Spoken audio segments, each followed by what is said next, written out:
அதிமுக கொண்டு வந்த திட்டங்களை பூரா திமுக முடக்குதுன்றீங்க. ஆமாம், அதிமுக கொண்டு வந்த அம்மா உணவகத்தை முதலமைச்சர் ஆய்வு பண்ணியிருக்காரு. இது என்ன பாருங்க, 3 வருஷமாக அந்த அம்மா உணவகத்துக்கு எந்த நிதியும் கொடுக்கல. உள்ளாட்சி துறையில் தான் நடத்துது. மாநகராட்சி, பேரூராட்சி இந்த மாதிரி ஆஸ்பத்திரியில் தான் நடத்துகிறாங்க. இதுக்கு கவர்மெண்ட்டு தான் நிதி கொடுக்கணும், ஒதுக்கீடு பண்ணணும்.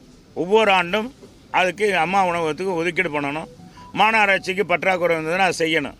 அதே மாதிரி கூட்டுறவுத்துறையில் தான் பருப்புகள் வழங்கப்பட்டது, காய்கறிகள் வழங்கப்பட்டது. மதுரை, சென்னை போன்ற மாநகரில் வழங்கப்பட்டு மதுரையில் குறைந்த விலைக்கு வாங்கினாங்க. இவங்க எத்தனை கடையில் வாங்கினாங்க? இதுவரைக்கும் முதலமைச்சர் எந்த அமைச்சர் போய் ஆய்வு பண்ணார்? இதெல்லாம் தேர்தல் நெருங்குறது என்பதற்காக இந்த அம்மா உணவகத்தை 1 ரூபாய்க்கு ஒரு இட்லி, 3 ரூபாய்க்கு தயிர் சாதம், 5 ரூபாய்க்கு சாம்பார் சாதம். இந்த திட்டம் சிறப்பான திட்டம் என்று சொல்லி தான் ஆந்திராவில் தொடங்கினாங்க, கர்நாடகத்தில் தொடங்கினாங்க, பல்வேறு மாநிலங்கள், வட மாநிலங்களில் இந்த திட்டத்தை தொடங்கினாங்க. அப்படிப்பட்ட திட்டத்தை இவங்க வந்தோடனே முடக்கிட்டாங்க. அதே மாதிரி அம்மா மினி கிளினிக் எடுத்துக்கோங்க. இன்றைக்கி எத்தனை பேருங்க நமக்கு நாமே திட்டத்தில் இந்த முதல்வர் அது என்ன மருந்து கொடுக்கறது, ஆஸ்பத்திரியில் ஒருத்தர் காய்ச்சல் வந்துருச்சுன்னா எந்த டாக்டர் போய் உடனே கிராமத்தில் போய் பார்க்குறாரு? ஒரு மினி கிளினிக் இருந்துச்சுன்னா அங்கே போய் அவர் ஈஸியாக 24 மணி நேரம் பார்த்துக்கலாம். அந்த 2000 மினி கிளினிக்கை எடப்பாடியார் கொண்டு வந்தாருன்றதுக்காக முடக்கிட்டாங்க. அதே மாதிரி பார்த்தீங்கன்னா 11 மருத்துவக் கல்லூரியும் நாங்கள் கொண்டு வந்திருந்தோம்.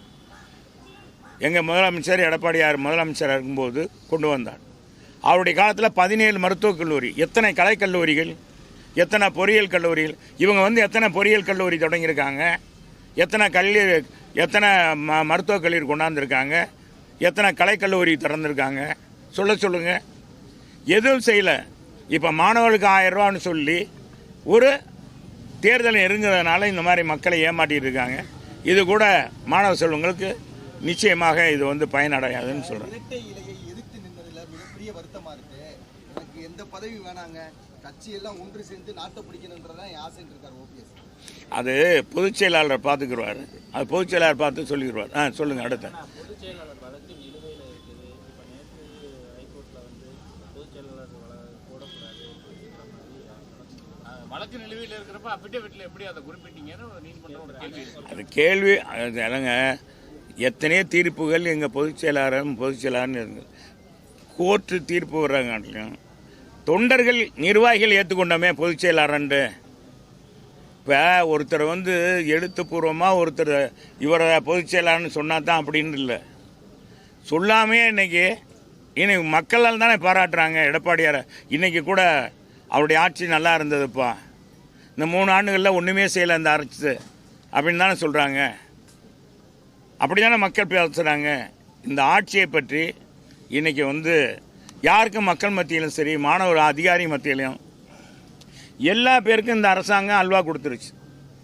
அனைத்து தரப்பு மக்களுக்கும், பொதுமக்களுக்கும் சரி, ஏழைபாளைகளுக்கும் சரி, அரசு ஊழியர்களுக்கும் சரி, ஆசிரியர்களுக்கும் சரி, மருத்துவர்களுக்கும் சரி, அந்த பார்த்திங்கன்னா சுகாதார பணியாளர்களுக்கும் சரி, எந்த திட்டத்தையும் நிறைவேற்றலை. உடனே நிறைவேற்றுவோம்னு முதலமைச்சர் சொன்னார் எதிர்கட்சியாக இருக்கும்போது. அதே மாதிரி மாதம் மின் கட்டணம் எடுப்போம், கட்டணத்தை கணக்கெடுவோம் அப்படின்னு சொன்னாங்க. இப்போ அது கூட எடுக்கலை. இப்போ கட்டணத்தை ஏற்ற மாட்டோம்னு சொன்னாங்க. கட்டண உயர்வு குறித்து ஆலோசனை பண்ணதுக்கே தக்கன்னு குதித்தாங்க. அன்றைக்கி எதிர்கட்சியாக இருக்கும்போது இதே நம்ம அன்பு முதலமைச்சர் தான் குதித்தார். இன்றைக்கி அவருடைய வருடத்தில் 3 வருஷத்தில் 3 தடவை ஏற்றிட்டாங்க. இனி அடுத்த வருஷம் ஏற்ற போகிறாங்க. இதுக்கு உதய திட்டம் இவங்க ஏற்றுனதுனால, உதய திட்டத்தில் கையெழுத்து போட்டதுனால, அதுக்கு எங்கள் அமைச்சராக இருந்த தங்கமணி எங்களுடைய அமைப்பு செயலாளர் அருமையாக சொல்லியிருக்கார். எங்கே வாங்க ஒரே இடத்துல நம்ம வாதிடுவோம் அப்படின்னு சொல்லியிருக்கார்.